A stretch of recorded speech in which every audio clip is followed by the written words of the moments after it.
It's Dynasty price check time. Talking about two wide receivers today, two interesting ones. And we're just going to jump right into it. We got Garrett Wilson starting off.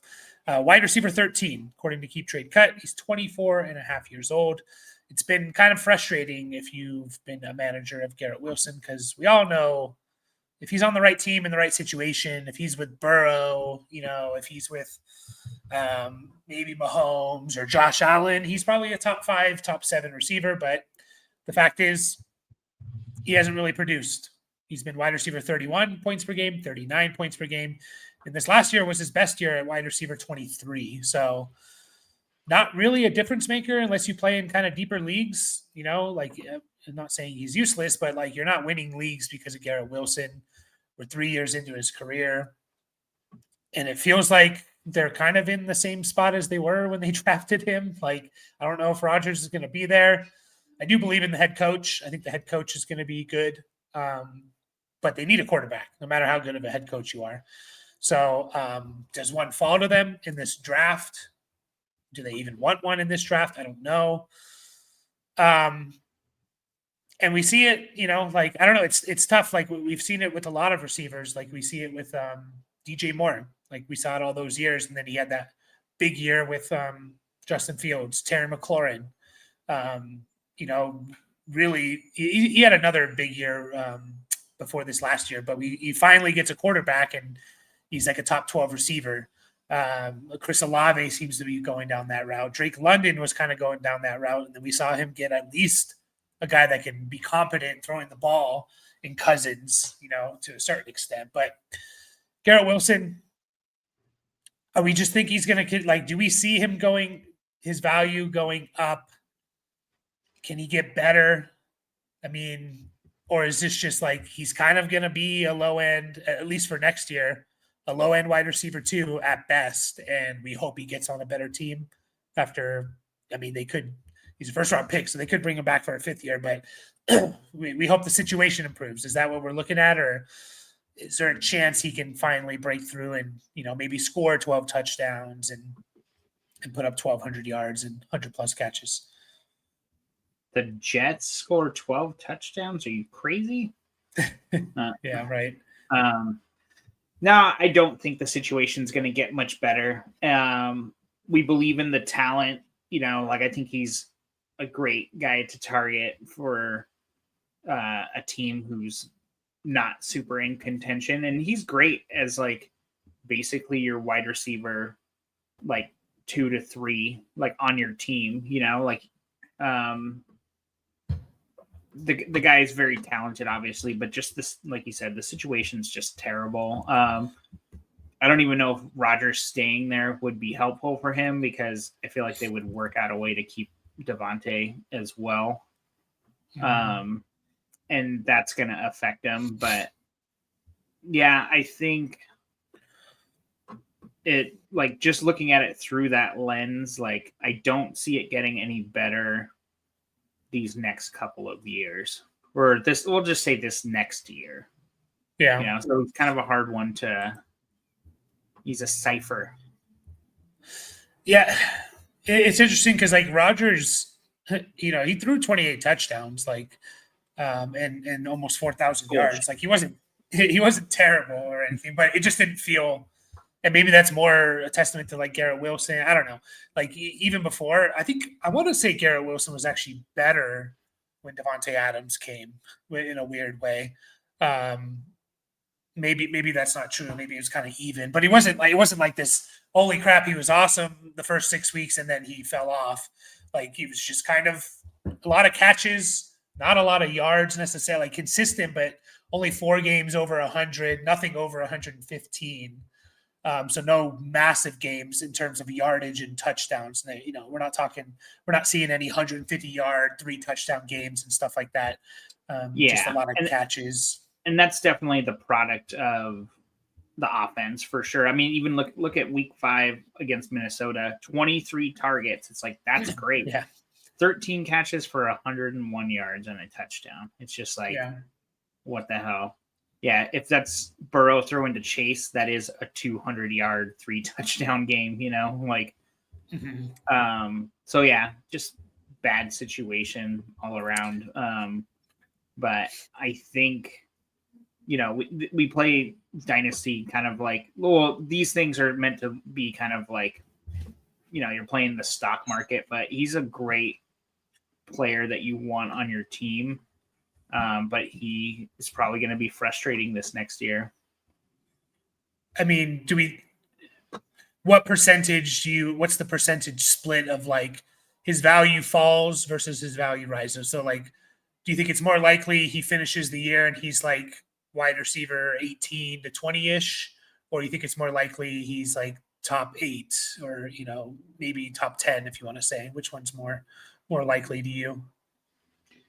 I think the most likely thing to happen is he stays right where he's at. I know that wasn't one of the options, but I'd say he's more likely to move up 3 spots than he is down 3 spots.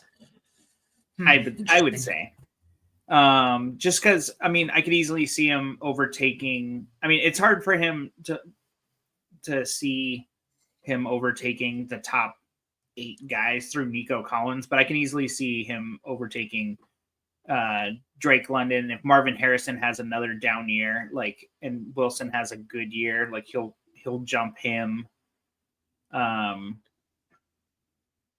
don't know who that guy would be. McConkey, maybe. But he also has to overtake in the sense he's ahead of them, but he does have to overtake AJ Brown and T Higgins in the sense of he needs to be better than them or they're going to move ahead of him, Sure. Which falls back into, you think he's going to kind of stay. I think it's more likely he actually falls, actually. So, because if we get another year where it's he was wide receiver 20, he's just not doing it really, even in total points, he was wide receiver 26. So he's even worse in total points. I think that's going to make him fall. I just think it is and then there's the chance of they head into the season and they have a freaking Sam Darnold, or not a Sam Darnold. They're not going to have Sam Darnold. He's not going back to the Jets. Tyrod Taylor or Kirk Cousins or one of these. There's a lot of quarterbacks, kind of these bridge quarterbacks on the free agency market.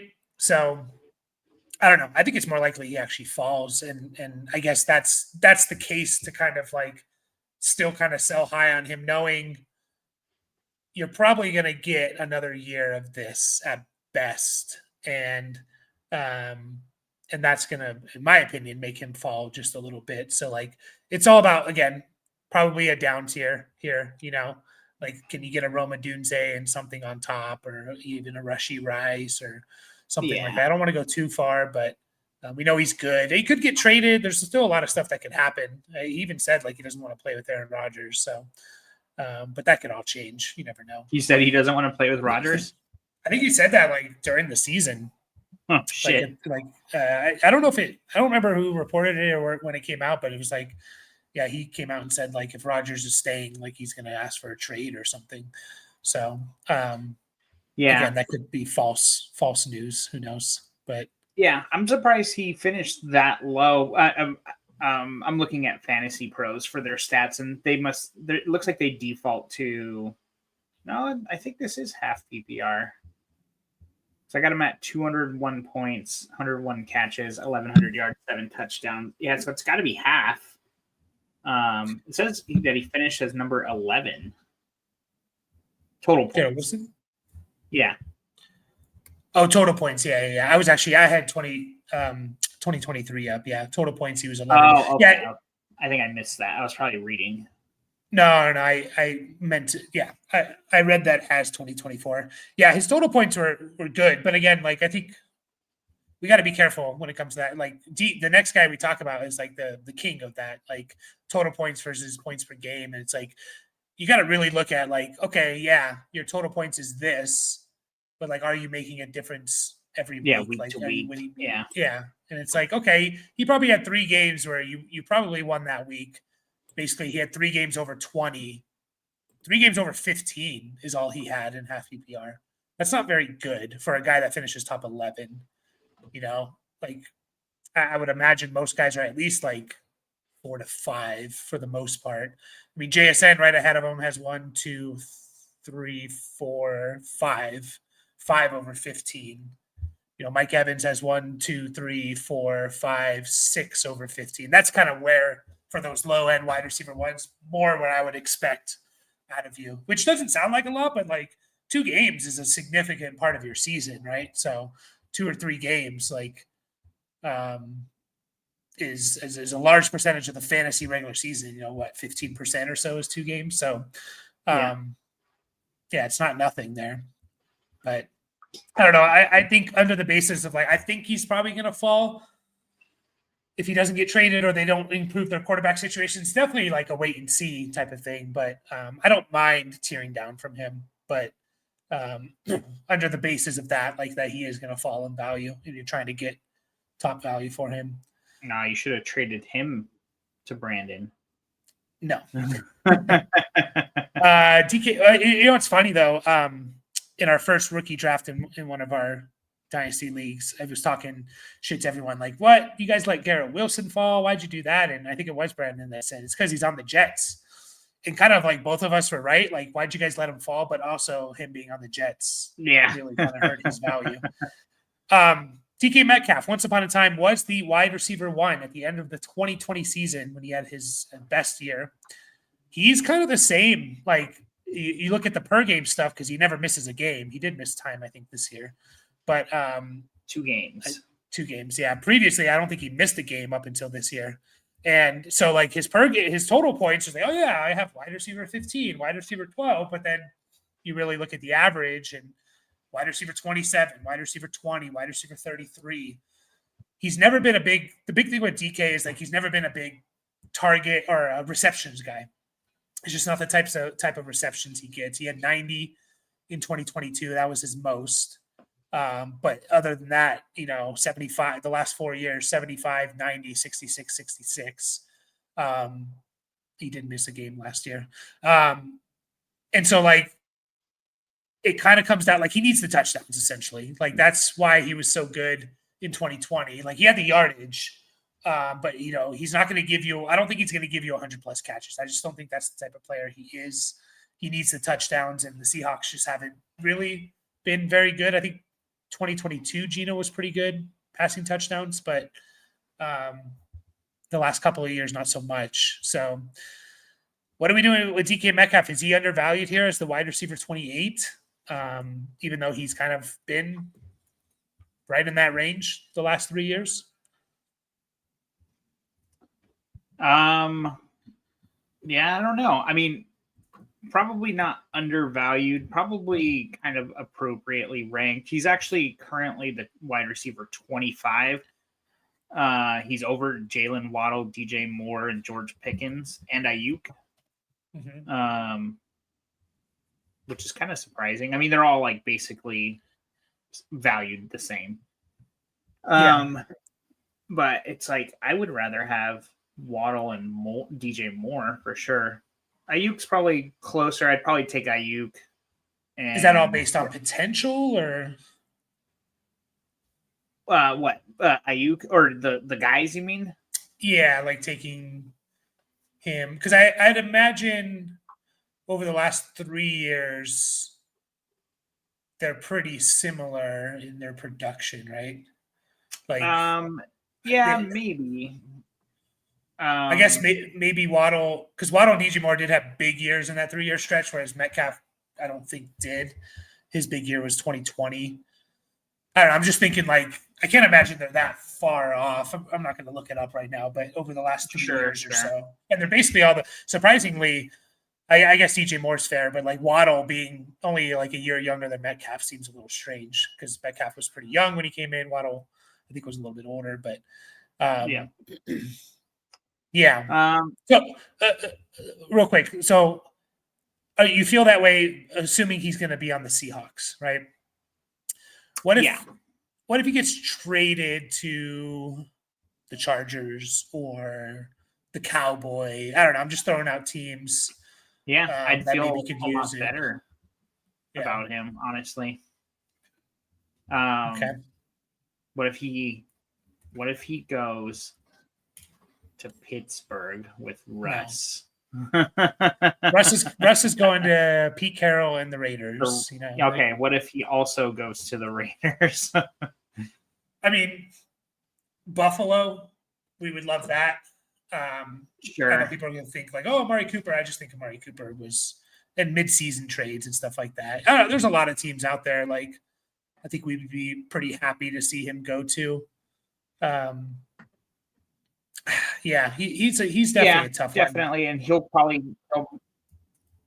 move up a bit depending on his situation, but he's probably not going to move up a ton.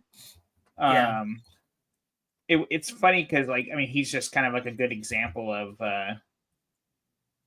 like he started off, his second year breakout, kind of his third year was really good in terms of, they were very touchdown heavy though, 10 touchdowns, 12 touchdowns in those years. And, once those go down, you don't have a whole lot left there, and those things are so hard to predict. Geno Smith is not playing. He's not playing bad, but he's just not. It's just not quite as good as it was that first year with the Seahawks. It's the first full year with the Seahawks. Yeah, it's interesting because I actually feel like with Metcalf, he feels like he should be an easy to predict touchdown guy, like just because of like the type of receiver he is. He gets a lot of like red zone, end zone targets, and all that stuff. Yeah, like he feels a little bit more like kind of what Chase has been. I know Chase had 7 last year, but 13, 9, 17 the other 3 years. Like he feels like he should be a little bit more like that. So he's not going to do it through receptions. I just don't really see that happening. And so he does need those touchdowns, right? He hasn't really, Metcalf, like he hasn't really been that different in terms of yards per game since 2021. 56.9, 61.6, 69.6, 66.1. So kind of in those 10-yard range there. But it's about touchdowns. And so like if he does get on a team like maybe the Cowboys, we could see a double-digit touchdowns. The Chargers, we could see double-digit touchdowns, the Lions, I don't know, I'm just throwing some teams out there that potentially could use it. The Chiefs, like what if they pursue him and stuff like that? Like, so I do feel like if he gets in the right spot, I'd feel confident in like, okay, I'm going to get 70, maybe I touch, 85, 90, but I'm going to bank on like 75 catches, 1,200 yards or so. And then I hope he gives me the 10 touchdowns. And then we're looking at what he did in 2020. So I don't know. I don't mind taking the risk on him right now. I think there's a good chance you're buying low on him. And I feel like you're probably buying his floor, at least in total points, maybe slightly lower in points per game. I think that's fair. That's a fair thing to point out. It's like where you're getting him is probably like he can his floor is wide receiver 25 essentially. Mm-hmm. For the next couple of years, most likely. So yeah, I'm just looking at guys ahead of him. Just looking at the guys ahead of him. So like when you look at guys like Flowers and Addison, part of me feels like those guys are maybe not so much with Addison because like he's proven to be a touchdown. Well, like Flowers to me is only ranked above Metcalf because of the age. Because I don't really see I could see Metcalf having a wide receiver 1, wide receiver 12 season or something like that overall or points per game. I don't see that with Flowers. Like, I think like you're kind of buying Flowers like at his ceiling and his floor. His floor is definitely lower than 19, but like you're kind of buying him at his ceiling. I just don't see that offense changing. It's Lamar and Derrick Henry, and that's what it is. Whereas like a guy like Metcalf, kind of like what we were doing with the team review, just looking at guys where like, who are the guys that are ranked a little bit lower that you can see having big years? DJ Moore, McLaurin, Metcalf, guys like that, where it's like, I'm willing to take risks on those guys banking on them having that plus season, whereas I don't see it really with Flowers, kind of with Addison either. Jameson Williams is another one where I don't really see him being a top 12 wide receiver next year. So, Flowers for Metcalf and what? What are you trading him for? Are you taking Metcalf, just a second? Like right now, so we don't know where Metcalf is? Yeah. Yeah, I would take an early, if it was an early second, yeah. 206. I just always go right in the middle. Yeah. I probably keep Flowers only because, I think Flowers has a little bit more staying power where he's at. Whereas, if Metcalf does this again, he's going to fall even more, So, I don't know. I don't hate it. I really don't. But in a deeper league, but I don't know. The 206 is probably not going to turn into anything. There's sure. So it's kind of funny because their years were actually very similar. Did Flowers miss any time? Sorry, I don't want to go off on too much of a tangent. He left in that last game, but yeah, I mean they were only 60 yards apart or 70 yards apart, and then Metcalf actually had one more touchdown than him, and Flowers had 8 more catches, similar targets. So, yeah, I'm thinking about it. He didn't miss any games, but I think he left pretty early in that last one. But yeah. Just thinking about it, I think I would be okay with that. I obviously want a little bit higher. Everyone does, but again, just based on the fact, because I think again Metcalf is capable of being the wide receiver 12, and I don't think Flowers is. And so let's just say Metcalf finishes as the wide receiver 12 next year. He has to be above Flowers, and Flowers does what he's been doing, right? He has to jump to that wide receiver, late teens, early 20s range, right? At the very least, because, the age is always going to bring him down a bit and stuff. But I would imagine he jumps to wide receiver 18-ish. So it's not a crazy difference. It's 2.5 years, which is, it's not like Metcalf's an old man. And I know that's not what you're saying. I'm just pointing it out. Yeah. I'm just saying, if he has that top 12 season, do we see him breaking potentially into the top 15? That might not be. I mean, T. Higgins is a year younger than him and is wide receiver 15. So AJ Brown is wide receiver 14, and he's half a year older than him. So he could, if he finishes as a number 1 wide receiver, I can see Metcalf being in the top 15. And I just don't see Flowers being that. Maybe if he stays where he's at. If he has a great first half of the year, I could see him moving up into that range. I don't think come this time, end of January next year, that he would maintain that. Yeah. I mean, I guess it depends on I don't know. I think he could maintain that. Maybe we're talking about this next year, maybe when rookies get added or whatever and stuff like that. But I don't know. I think he could retain that. Again, AJ Brown's up there. Yeah, he's good.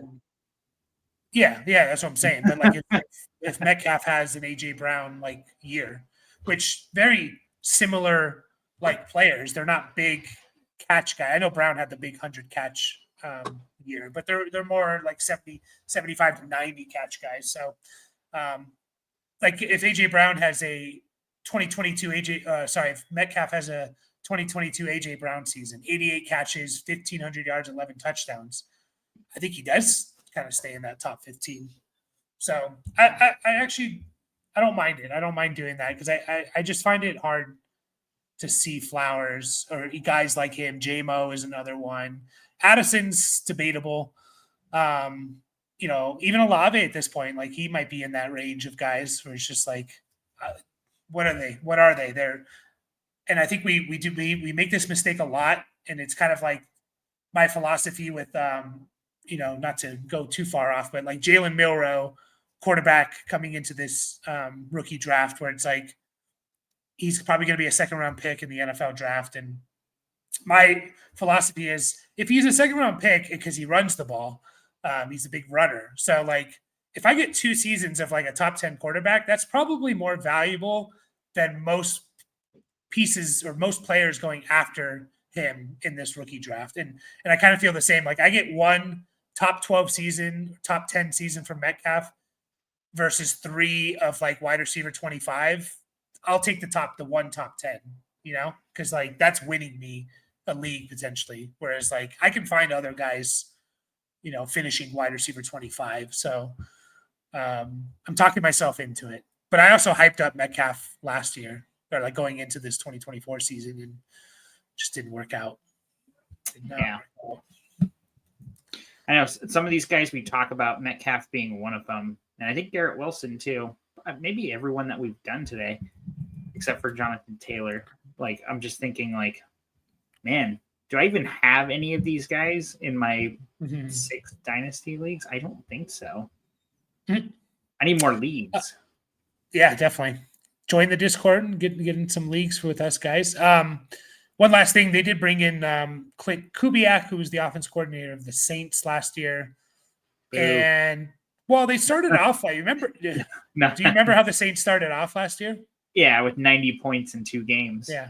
And then did they score 90 total the rest of their 15 games? Yeah, no, they definitely did. But it took them a while to get there. Again, but I actually think he's actually I just think the wheels fell off. Shaheed got hurt, and then Carr got hurt, and then Olave got hurt. So I don't know. I actually kind of like that move, but yeah, Metcalf's an interesting one for sure. Like I see the potential there, and I'm always willing to take a chance on those guys, and I'll kind of ignore the age gap versus like what I think your ceiling is. Everyone has potential.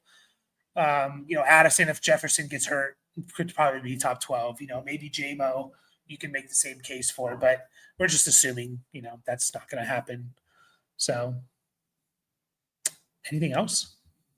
No, I'm just adding up the Saints points. They did it in like 5 games after that or something. It's still kind of not great. Yeah, no, not good. 12, 24, 13, 27, 8. Yeah. No, I think that's good.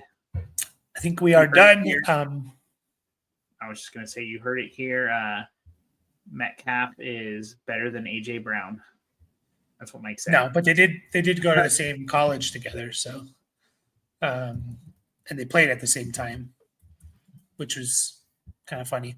And somehow it was Metcalf can never stay healthy, but like I don't think their team was very good. Somehow they had another guy as well. I'm pretty sure on that Ole Miss team.